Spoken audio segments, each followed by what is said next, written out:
Hi, I'm Wendy from Shiny Happy World, and this is the new Chinstrap penguin pattern. Here's how to make it. All right, this is the video showing how to assemble the Chinstrap penguin if you are using a light box. So first, let me show you my light box setup. I have a light box turned as bright as it'll go. I have a tempered glass cutting board. You do not need this. I have it because I like to iron right on my light box, and that is plastic and can't handle it, but the tempered glass can. I've got my placement guide, and I have a clear silicone sheet. I've got all of my pieces cut out and prepared and ready to go. So that means I have got the templates are printed on paper-backed fusible adhesive. I use Heat and Bond Light for all of my quilts.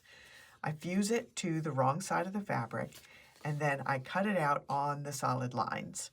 The dotted lines are placement guides. You can ignore those. Those are for people who are not using a light box.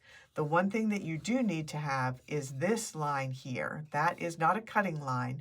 That is a stitching line, and it is his chin strap. So I'm going to trace that. I'm just using a permanent Sharpie, a fine tip Sharpie, and I'm just going to trace right over this line. And it's okay that it is a permanent marker because I'm going to stitch over it in black thread and you'll never see that marker line again. So after that is traced, we are all ready to go. We're going to start with piece number 1 because the numbers tell you what piece is what, and they also tell you in what order you're going to lay them down.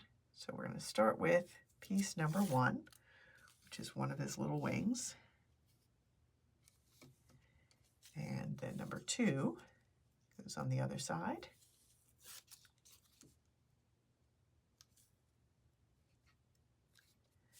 And 3 is his body.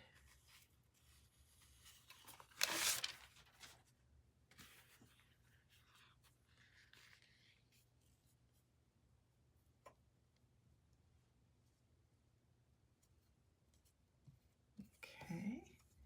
And then 4 and 5 are these little patches on the sides of his body. And when you put these on, more important than that line is making sure that it goes over the edge of his body piece. You just by a hair. You don't want any body piece peeking out like in a spot like that. You want all of that covered.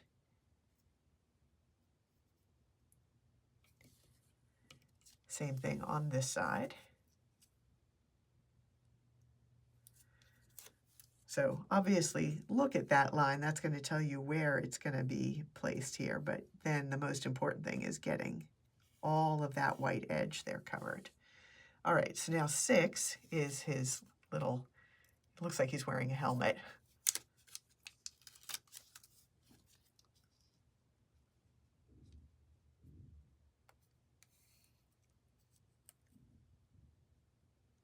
And then 7 is his beak.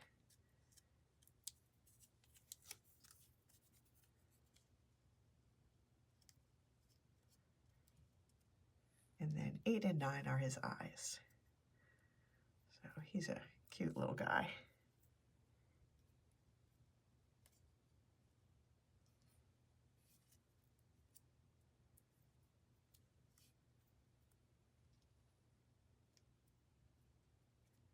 And I think this is actually supposed to be moved up a little bit more.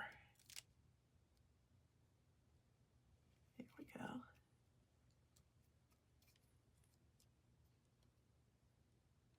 I want those eyes to almost be touching that little helmet. Not quite.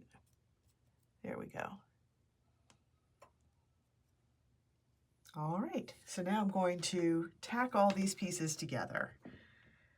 So I'm not doing a formal count. Normally when I do my fuse on this, my final fuse especially, I count and make sure I'm doing it exactly the time and the temperature and the setting that the instructions call for. But this is just a kind of a quick tack to hold the pieces together and let it cool there for a second. That's probably good enough.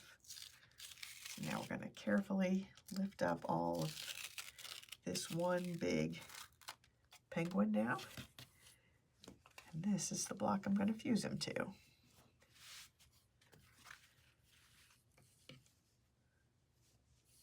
So I'm going to line up this straight edge with the raw edge. The batting doesn't go all the way to the edge of the fabric, so I'm lining him up actually with the batting below the layer of fabric here, because I want this to look like I snapped a photo of this penguin and I zoomed in on his face. So he has more body, it's just not it's cropped out of the photo.